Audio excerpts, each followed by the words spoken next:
السلام عليكم ورحمة الله وبركاته. نكمل قصتنا. مبدأ الشيخ جبل ويا الباب الثالث عشر.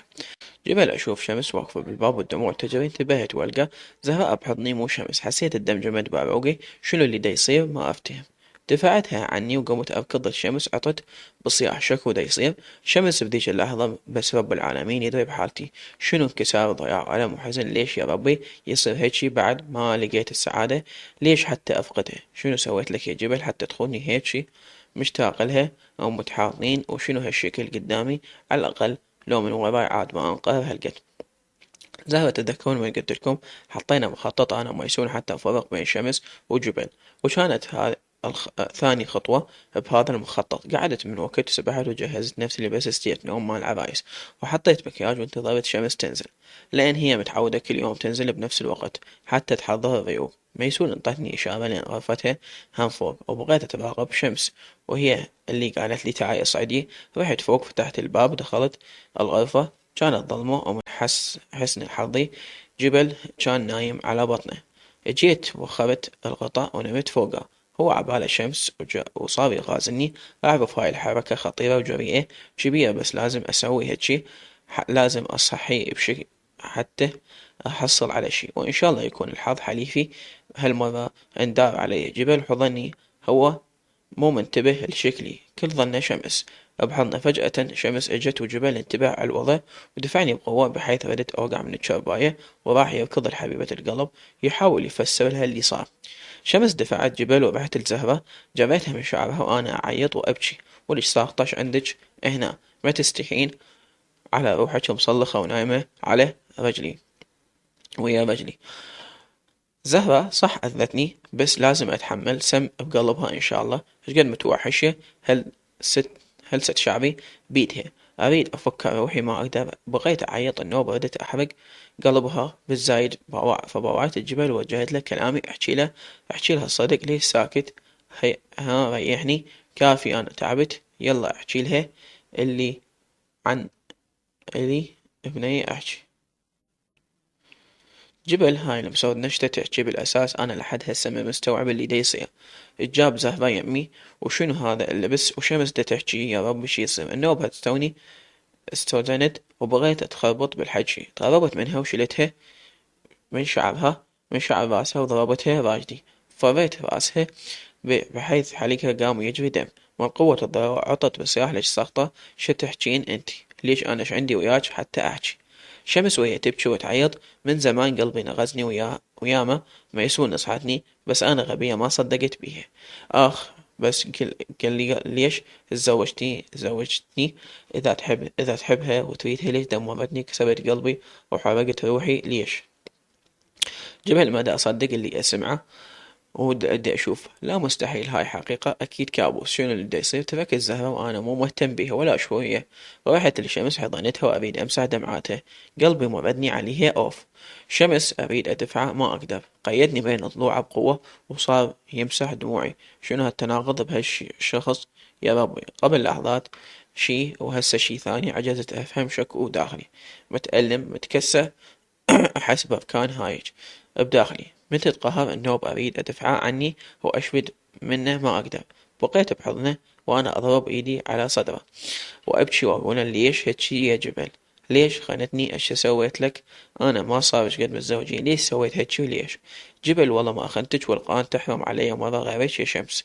أنا ما بدلك كل هذا غش وحسد يبدون يخربون سعادتنا. افهمي ولج غبية. احبك انا اعشقك. شوفي لا تصدقيني بهاي الساقطة. بالاساس انا اعرف شلون اعاقبها واخليها تتأدب، بس اريدك تثقين بي. زهرة بوعلهم واتألم من اللي دا اشوفه. معقولة جبل صدق يحبها وعاشقها؟ شو معقولة؟ غير هو ميت بيها وهالشي واضح. بس لا ما راح اخليهم ينتهوا ينتهون. وهذا الراجدي راح اخليه يردده الك ضعفين يا شمس. بس صبريلي. قمت وقفت وانا اصفق لهم واضحك باستهزاء وهم بقوا مصدومين كلهم. قلت لهم برافو شمس خلصتي هاي تمثيلتك ودموع التماسيح. أحسن لك امسحيها، لأن بعد ما تفيدك بخصوص علاقتي بجبل فأحب أطمنك، لأن لحد هاي اللحظة ما بيناتنا شي. طول عمري حبيت جبل وسويت المستحيل حتى أحصل عليه، بس ما نفع. بشي، وانت يا جبل كافي اصحى على نفسك وعرف مقدارك ومنو اللي تستاهل. الشمس هاي أكبر حتى حية لا تغرك باهتمامها وكلامها المعسول، ترى هاي عقربة وتتحفر من جواك. جبل إكلي طايحة الحظ، شمس أشرف منك ومن ألف وحدة مثلك يا ساقطة تقربين مني منها. تقربت منها وأريد أخنقها وأموتها بيدي فوق صخام وجهها. النوب واقفة بكل شجاعة وتشمر بحجي موتتني قهر. زهرة جبل حيل عدواني وحاول يقتلني، خلاص اللعبة خلصت والأوراق انكشفت. بقت عندي آخر ورقة لازم أطلعها ولو الحظ يصيب لو يخيب. هاي آخر تشانس، خلصت روحي بالقوة من ايده، وإلا أو بالأحرى هو دفعني على الحائط ولزقني بيه. أظن ما أريد أموتا بيده ويبتلي بيه. كان أنا قلت له جبل شمس جت خونك وأنا قلبي طق وما أقدر أخبي عنك وما أحكي. جبل ضربتها راجدي بحيث وقعت بالقاع. هاي جدة تحكي المخولة، لا أكيد عقل ماكو بحيث صارت تحكي بدون وعي. كل همها تشوه سمعة شمس قدامي وكل شي ماكو. زهرة شبعت كتل على مود الخاتون، بس مو مشكلة جاوبتها بكل صلافة. اي ورا العرش رب العرش انا ما دا اكذب، هي تخونك واذا ما مصدق فتش تليفونها وشوف بعينك. بالصدفة شفت تراسل واحد وكانت كاتبة على رقم جسومي. اتأكد بنفسك وشوف. جبل بهاللحظة تخربط كل عقلي. هاي كل عقلها تحكي هيش دزمتها من ركبتها ولزقتها بالحائط. عيوني جدحة من العصبية وشرياني طافحة بحيث تريد تنفجر. جاوبتها بعياط وانا صار على سنوني من القهر. اقسم بالله اذا كلامك طلع كذب جنازتك اليوم تطلع من هذا المكان. ذهب إلى طريقي بصعوبة وأنا أشهق أريد أجمع النفس. أشرت له براسي بمعنى إي متأكدة. شمس بالدقائق معدودة عشت أبشع شعور ممكن أعيش. النوب هاي الساقطة حتى أتبرأ نفسها صارت ترمي علي اتهامات، بس انصدمت من الجبل اللي انطاها فرصة حتى تشجع وتستمر بالشي اللي تسوي. ووعلي بنظرة غضب اختلف عن نظرته قبل لحظات وأنا بحضانه. من كان يباوعلي بتجرئي وحزن أو قلبه مكسور عاد بصوت خلاني أرجف رغم ما بسويه شي غلط. ولا بعمري فكرت أخونه. جبل يقولون امشي ويا كذاب لحل عتبة الباب، وهيجي كنت أسوي ويا زهرة. موقفي هذا ما يمنعني أنا صدقت بيها، لأن بالعكس أنا أريد أثبت لها أن أثق بشمس وأدري بيها ايش قد تحبني ومستحيل تخوني. بس ردت أنهي زهرة وأطلعها من حياتنا وهي بإيديها اللي جنت على روحها وتسببت بهذا الشي. عطت بعصبية لأن ما أنكر ايش قد كنت ضايج ومقهور والغضب متمكن مني. شمس روحي جيبي تليفونك بسرعة. شمس البريئة أبد ما يخاف من شي ولأن نيتي بيضة. ما جادلت جبل أو عاندته، رحت بكل بساطة جبت التليفون كان محطوط على الميز وانطيته الجبل. جبل لزمت التليفون فتحت الرسائل وهناك كانت الكارثة. اكو محادثة مكتوب على رقم جسوم. فتحته وقلت له كله غزليات وكلام حب وعشق بحيث من قد المسجات تتخجل واستحيت اقراها. باللحظة شعر راسي وقف احس بضيق خنقة لزمت قلبي لان حسيت بخدر ونغزات قوية حيل. عميت من الغضب وصرت ما أشوف قدامي شكو. لزمت الشمس وقطعتها بدون أي وعي. فقدت عقلي وكل حواسي متى قهر الإنسان الوحيدة اللي حبيتها وسلمتها قلبي مع الأسف عليها تخوني وتسوي بيها الشكل. شنو حاسبتني غير ما غبي ما أفتهم، وأنا اللي مصدق بحبها وطاير عقلي ببراءتها. لا مستحيل أكيد مو هاي نفس الإنسانة اللي حبيتها، لا ما أصدق. شمس فجأة جبل صار يعيط ويضربني وأنا ما مفتهم شي. النوب يضرب بكل قسوة كأنما عدو قدامه مو بشر، وأنا بقيت أتراجف وأشهق بالبكي جواه.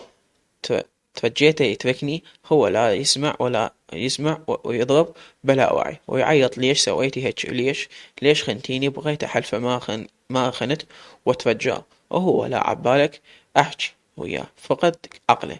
الزهرة وقفت أشوف المشهد الرومانسي وأنا أحسن بالنصر. أخذت الروب مالتي وانسحبت من بيناتهم بدون ما يحسون بي. هذا عود جبل رجع الوعي وقدر يحس بشي. رحت لغرفتي جتني أختي ميسون تركض. ميسون بفرح وفضول شبيه. ها ولك بشر ايش سويتي؟ نجحت الخطة يا ولو.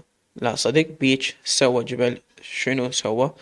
صوت العيطة كل شي ما افتهمت.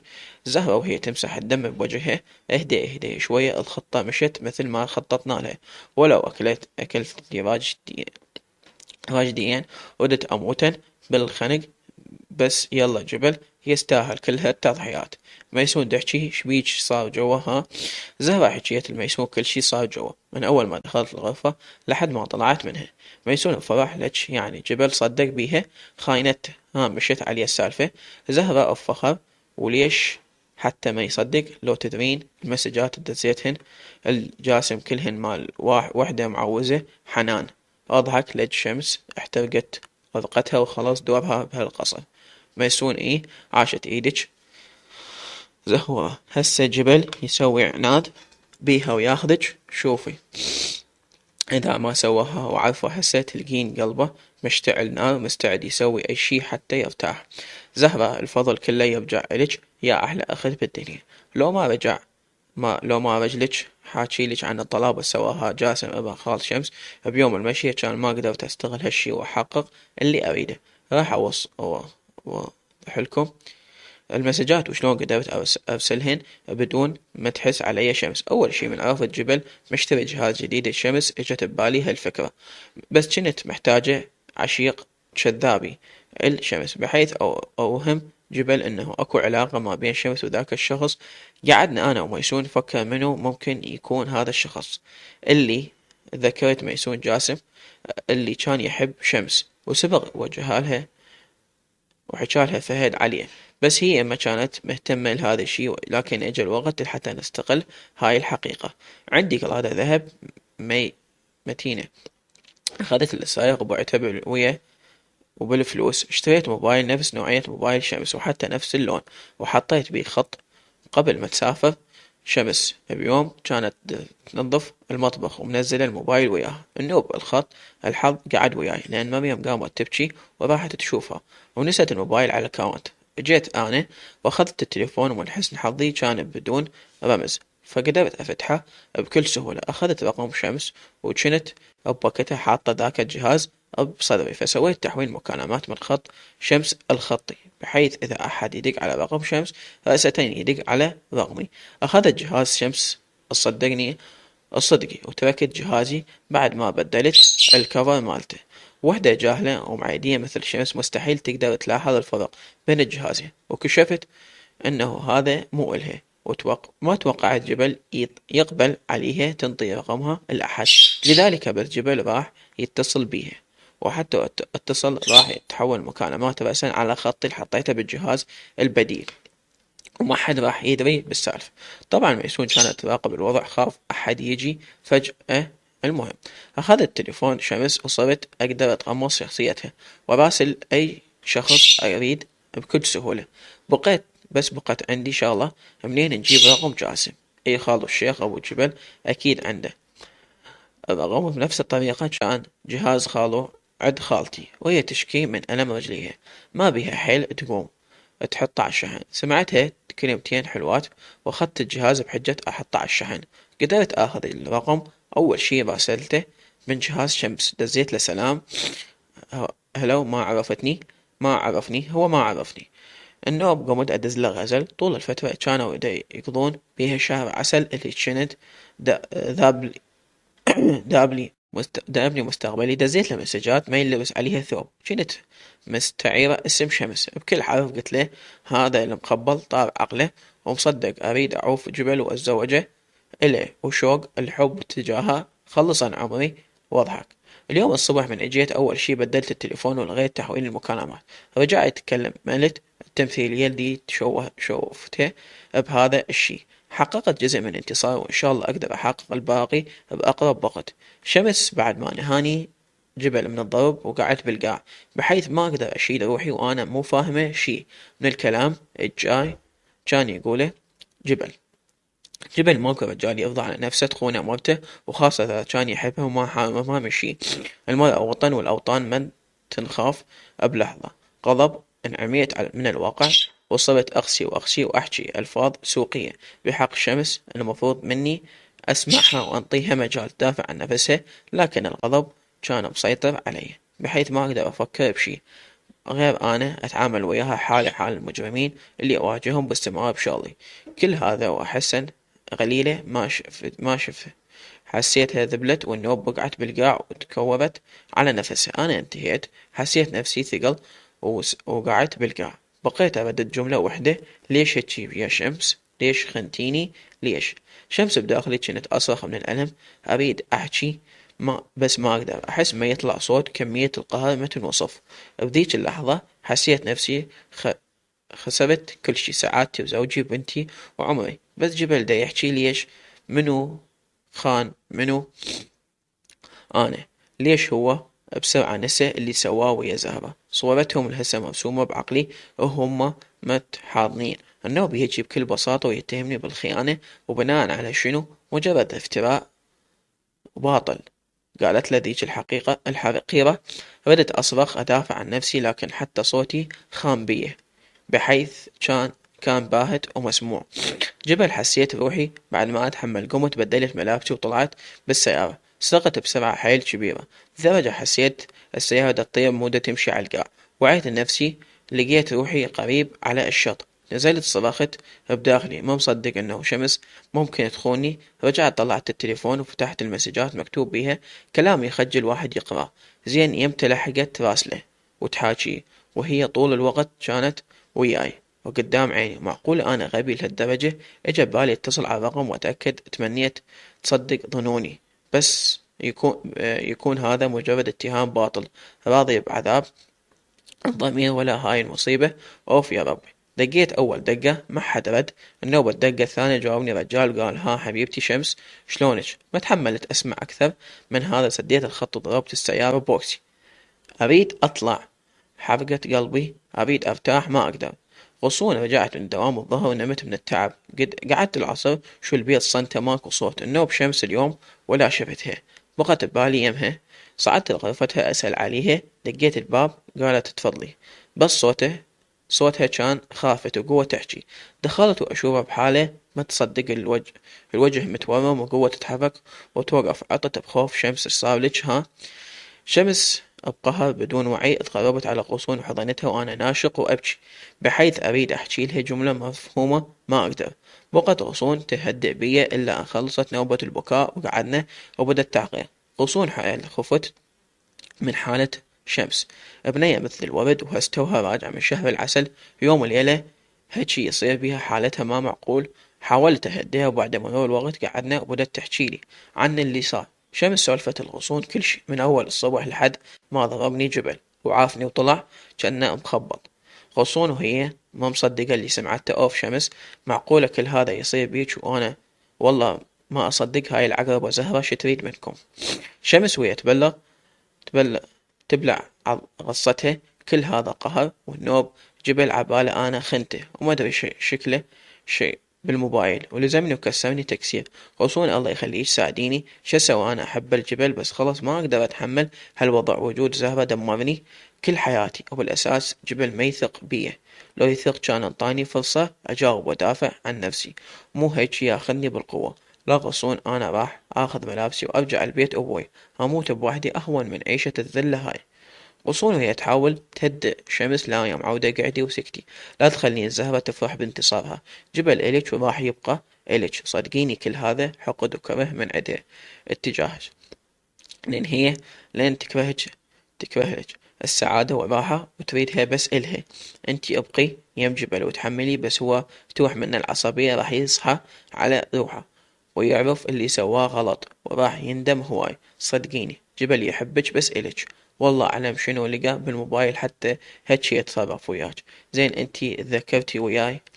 هم نسيتي يعني فد مكان او نزلتي وياك الجو؟ ما معقولة انتي صارت لك اسبوع مو هنا كامل واستخدمه ولعب بيه. شمس ما اتذكر شي وحق ربك اصلا انا حتى مسافة من كنت اعوفه بالفندق وما اخذه وياي لان جبل طول الوقت يمي ما احتاجه بالاساس. انا ما اعرف له هالقد وعود جبل قال اعلمك عليه بس التهى ونطلع نتونس ونسيه سالفته. اوف يا شمس يا فرحة ما تمت. غصون كافي لا تتحملين. يلا قومي وياي غسلي وجهك وبدلي دبي ملابسك وشوفي شلون ال- ألفتنا همزين. أبويا مسافر بيمن ولا شاف حالتك كان قلب البيت على راس جبل، قد ما يحبك ويعزك. ومنو هاي زهرة لج هاي طاحة الحظ بما تلحقك، دي شوفي مريومة شلون وجهها أصفر وخايفة عليك. فكري بيها، إذا رحتي البيت أبوك منو راح يبقى إلها ويهتم بيها. ترى هاي زهرة كلها من طلعت من القصر، أنا ما أدري بيها هالقد شرانية، بس هاي طلعت من جوا العقربة أوف. شمس فكرت بكلام غصون وقررت أبقى بالقصر وأحارب. أنا ما سويت غلط ولا قصرت بشي اتجاه جبل، لذلك رب العالمين راح يكون وياي وبخصوص هاي العقربة زهرة. فما أقول غير حسبي الله ونعم الوكيل وبيها، لأن أنا مظلومة بدي أتحمل المشقة بسببها. أدري خلصوا الزلم حتى تلحقني على جبل، صح مهضومة منه وزعلانة، بس ما راح أخليها تفرح بانتصارها وتنهي بجبل تتهنى. بالعكس راح أتحمل كل شي على مود أنا بداخلي واثقة وأعرف إيش قد يحبني، وراح أثبت له أنا بريئة وكل هذا افتراء. راح أخليه يندم على كل حرف وفعل أذاني بيه.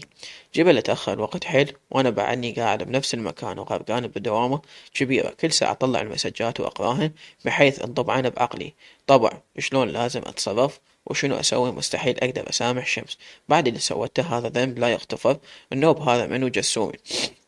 بقيت سافن وأفكر منو ممكن يكون هالشخص. أخذت رقمه ودخلت بجهازي، فتحت الواتساب لقيت عنده حساب هناك وحاط صورته على بروفايل. ركزت بملامحه أتذكر ايش شايفه، بس وين شايفه أتذكر وين ما أعرف. بقيت أتأمل الصورة هواي إلا تذكرت إنه هو نفس الشاب اللي إجا بالمشي وبقى يعيط ويتعارك، وأنا حطيته وبسطته. هنا اشتعلت نار قلبي أكثر لأن الأمور توضحت قدامي وصرت متأكد من وجود علاقة بيناتهم. بذاك الوقت شبعت الولد كتل وهو بقى مصر على حكايته، وكان مانع الزواج. هنا يعني الخاتون شمس كانت بعلاقة ويا هذا المخبول، وأنا طلعتها بالحظ على صفحة أوف. كل هذا الوقت كانت تستغلني وبس كانت تضحك علي وتتلاعب مشاعري أوف. أنا وين ذبيت روحي أبي أنا ويا بير غميج أوف. قوت للسيارة شغلتها وأنا مشتعل نار بحيث ما أقدر أثبت نفسي، وداخلي يغلي غلي، مو دم يمشي بشراييني. أحس استيزاب أوف. ما وصلت دقايق، ما طول دقايق وصلت للقصر. نزلت أركض صعدت الغرفة، كانت الخاتون نايمة ومرتاحة. عطت بصوت عالي بحيث دفرت من مكانها. شمس بعد ما راحت قصون بقيت بوحدي أفكر شنو ممكن يكون موجود بالتليفون. حتى جبل هيجي يضربني بلا وعي. معقولة الصور مفبركة يعني، بس ما أعتقد. زين الرسايل بس شلون والتليفون طول الوقت وياي. ما عرفت أيام أحد. متى من التفكير من النوم مريم تتنام وتقعد مخترعة سودا علي بنتي. اليوم خافت من صوت جبل وخاصة من ضربني. تخبلت من البواكي أوف من الألم. أخذت مسكنات لين يا دوب أقدر أصبر نفسي. النوب جبل حيل تأخر أوف حتى أشيله. هسه أشيل همي لو همه. والله متى تهستوني قفيت فزيت على صوت دفع الباب وعاط جبل بحيث طفرت من مكاني. صحيت بخوف وصوتي يرجف. ها جبل وعيونه مطقطقة من العصبية. ها نايمة اليوم بين ما اشتاقيتي للعشيقك حتى قدرتي تنامين ومستمتع ما تسمعين صوته. مو لك عبالك انا طفل وتضحكين علي ها. شمس مو فاهمة جبل ايش يحكي. جاوبته جبل والله ماكو شي، مو اللي ببالك اصلا ماكو غيرك بحياتي. ثق بالله انت وبس ماكو غيرك. انا لو اموت ما اخونك صدقني. جبل وهو يضحك باستهزاء. أضحك صدق نكتة تضحك. تقربت منها وجريتها من شعرها وعيوني صامن بعيونها. صريت على سنوني وقلت لها ليش عبالك انك ما فهمت منو هذا حبك الاولي والاخير. الكتل روحه عليك وسوانا فضيحة بيوم المشي، وانا اقول ليش من اول يوم من قلت لك ما اريد الزوجة كفيتي كيفتي وما حكيتي شي احتار توجهتي جنتي مخططة الغير شي، بس فهميني ليش شنو تقصير وياك. شمس حاولت أفك ايده من شعري ما قدرت. شو يريد أجاوبه شحكي. إذا هو مدخن فد نوم. همس لو يهدى، هسه لو يهدى على الأقل أقدر أحكي له شي كلمة وياه أوف. والله متى جاوبته بترجي والدموع غرقان خدودي. جبل أترجاك اسمعني، بس انطيني مجال أدافع عن نفسي، لا تضربني تظلمني هالشكل خاطر ربك. اسمع مني. جبل شو اسمع منك؟ تبدين تخدعيني بدموعك هاي؟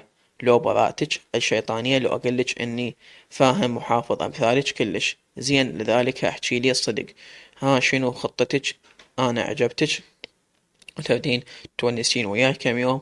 لو تبدين تستغلين طيبتي وحنيتي وتاخذيلك كم فلس حتى تبينين بيهن، تبنين بيهن المستقبل بي حظ وذاك ويا ذاك المخنث. ها بسيطة أنا لكم والله لا أحرق قلبك وقلبه. طبقتها على الحائط وخنقتها بيدي وأنا أحكي بلا وعي ولا شعور.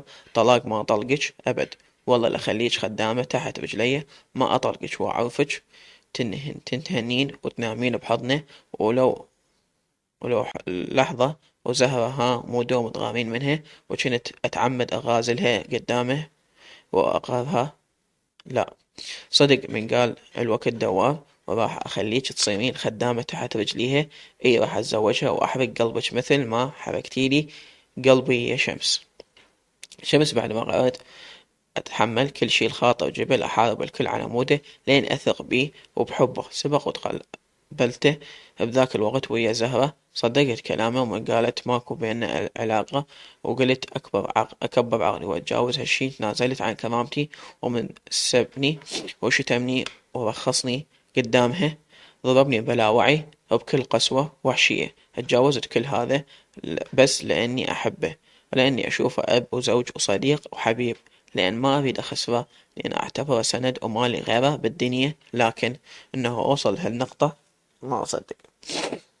أو جبل بالأساس مو مستعد يسمعني أو ينطيني فرصة حتى أدافع عن نفسي، لأن ما يريد يسامحني وما يريد نطوي هذه الصفحة ونبدي من جديد.